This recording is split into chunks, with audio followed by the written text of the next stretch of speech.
प्रभु जगन्नाथंकर रथ यात्रा रे स्वास्थ्य विभाग तरफ भक्त मानकर सुविधा पाई अनेक व्यवस्था करा जायछि किंतु आज मु देखिली कंटिन्यूअसली जो माने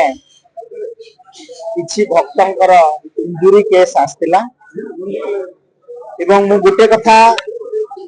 आपण मानकु जणेबाकू चाहे जे हमर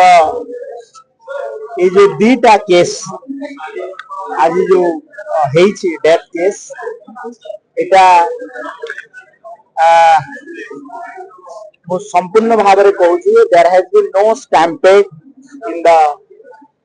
रथ यात्रा एथरे स्टैम्पेड रो किछि इशू नथिला टिके सफोकेशन हेगिरी गोटे थर को 6-7 जन पेशेंट आम हॉस्पिटल को आसते एटी हमर डिस्ट्रिक्ट हेडक्वार्टर हॉस्पिटल एवं से भितर जने 60 ईयर जने डिवोटी मेल 60 ईयर तांकर देहांत हेछि तांकर डेड बॉडी पोस्टमार्टम एवं आइडेंटिफिकेशन एबे बाकी अछि आ बाकी रेस्ट जहां थिले तांको आमे ट्रीटमेंट करिकरी एठो अछंती किछि ट्रीटमेंट होचंती एवं किछि घर को मध्य गलेन एवं आउ गोटे केस जेटा 35 इयर्स रो जने पिला आस्तिला सेटा ए आ सहित किछि रिलेटेड न से आसला बेले को ताकू जणा पड़छि जे हम चेक कला बेले तार हार्ट चोक हे जेते पारे बोली कोहा होछि किंतु पुलिस रिपोर्ट आसला परे ही संपूर्ण भाव रे जणा रथ यात्रा तो जानछंती अनेक भक्तंकर भिड़ अछि आमे ताकू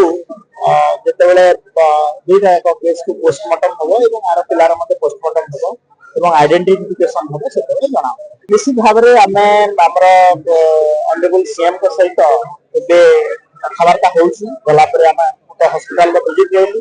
एवं सीएम कर एडवाइजर प्रकाश मिश्र जी आम सहित भी अछि आमे कथा हेकरी सहायता राशि केते संख्या रे पेशेंट आवश्यक तांको मध्ये हमें संवेदनशील हिसाब रे एवं ट्रीटमेंट देबा पई प्रयास अछि एवं प्रभु जगन्नाथंकर समर्पित निश्चित भाव रे लोकन को सेवा रे हम मु एग्जैक्ट डाटा नहीं एबे हमें एई दुटा केस पई टिके व्यस्त थिलु तो निश्चित भाव रे आपण देखुथिबे अनेक परिचय मिलिल तार आइडेंटिफिकेशन भी चलिबे पुलिस को डाकी छी से आइडेंटिफाई करिवे एवं पोस्टमार्टम एवं सकाले आइडेंटिफिकेशन सुधा क्लियर है।